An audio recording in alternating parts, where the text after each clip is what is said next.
Welcome to Life on Pause, a podcast defining the experience of being a young adult with cancer.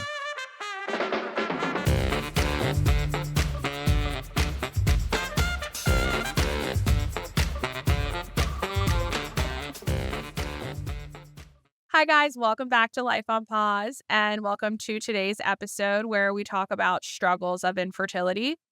Earlier, we had recorded an amazing webinar about the struggles of being a cancer survivor or dealing with a diagnosis that could potentially lead to fertility issues. And in tying into that, one of the important things that you have to consider is just the sensitivity of the issue and how those things may impact the way that you parent or the way that you view certain aspects that have to deal with fertility. Yeah, so I wanted to ask Corene, who has had both cancer and infertility struggles, just different attitudes about parenting and how her experiences may have impacted how she sees herself as potentially being a parent someday. So I was just curious, like, what appeals to you about being a parent someday? Yeah, I think that for me, I was definitely the little girl who had my baby dolls and my Barbies, or like my sisters and I would play house. And like I notoriously always had to be the mom, even if my little two sisters wanted to. And I think that I would be lying if I said there wasn't this like biological drive somewhere where you're like, I'm a woman. I, you know, I want to have a child, or is it like I need to have a child? I think that that definitely plays a part of it. I think that that is like turned on and off. Like, for example, when I was 16 going through treatment, I wasn't thinking about my biological drive to want to have a kid, but dealing with infertility issues now, that drive really impacts how I like feel about wanting to be a mom. And I think that there is something really special about having this little human that is, part you, that is so unique and something that I don't think you can necessarily like describe until you have that something that's like yours. And that doesn't even need to be biological, like adoption, just even like the love you have for like a niece or nephew or like a French child. Like it's just this different drive to like want to protect and be there for this like innocent soul that you want to like watch flourish and grow. Mm-hmm. Yeah, it's very rewarding. Yeah. To see the growth in children. I think one thing that I didn't realize before I became a parent was that children are born with their own personalities, and you hear people say that, but it really became clear to me when I became a parent that I'm not really forming the character of this child. Right. The child is born with their character, and you get the pleasure of watching them come into that. Yeah. And it's really neat. Yeah. I think there's like I've always been a very big proponent for like nature and nurture. And obviously there are so many debates and like scientific, studies out there that's like, oh, a child is this because of nurture, a child is this because of nature. And like I truly believe that you have to dabble in both. Like you said, your kid comes and like your children have their own personalities, but also like you as a mom helped form certain like morals and certain things about them. And like that's also so important. Well, I've been curious also how you feel like your experiences changed your view about parenthood. Um, like how you maybe thought that you would parent before you had these experiences versus now.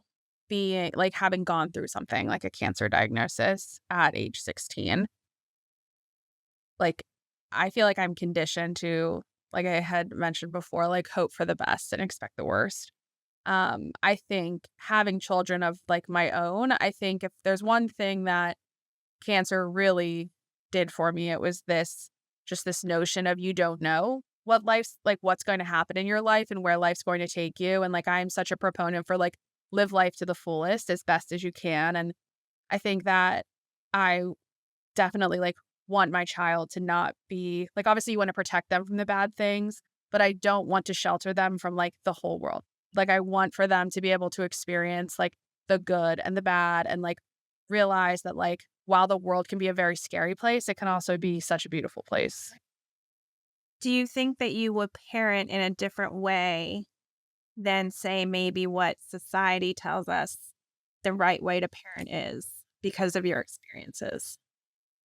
I think I have a different level of tolerance for just certain things. Like everyone parents in their own way. Like, like some people believe that their kids shouldn't ever have a Capri Sun or like eat McDonald's, or, they should have a structured every day from the time they wake up to the time they fall asleep is the same exact pattern, because like that's what structure is. And I think as much as I want to be able to like put a definite answer on this question, I think it's also one of those things where it's like you don't know until it happens. And I know like you and I had talked about this earlier, like preparing for a child and then like having a child and being deep in the experience. It's so different. Like you're really adjusting to this like day by day. And it's like you could have the best plans and intentions, and sometimes that's just not the way the cookie crumbles, and sometimes it is the cookie crumbled in between the couch cushions, like Right.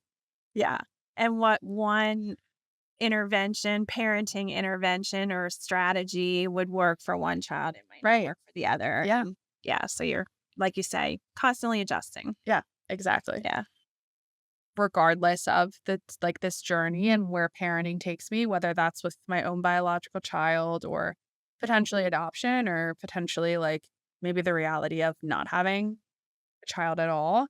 I think that one piece of advice that I try and like give myself and just give others is that if, regardless of whether it happens or not, like you and I had talked about this earlier as well, like you are you and that is your superpower. And I would just hope that even if I can't do that as a parent for a kid, like I'm able to give something to like my patients as a nurse or my patients as an MP, or just like give back to someone or something in like some way, shape, or form. And I think that this podcast, Life on Pause, gives back to not just like survivors, not just people who are impacted by cancer, but I've told so many of my friends who have tuned in and they're like, wow, it really does hit home to people who, like I said, may not have been directly impacted by it, but it truly does reach so many people. So thank you for tuning into this segment of Life on Pause. Please remember to tune in to the amazing webinar that we had recorded earlier. And don't forget to like, download, click on your favorite podcast, Life on Pause, on Spotify, our YouTube channel, and we look forward to hearing from you soon. Thanks for listening to Life on Pause. Ideas or suggestions for future episodes? Feel free to share them with us. Join us for the next recording on the third Tuesday of the month. Until next time.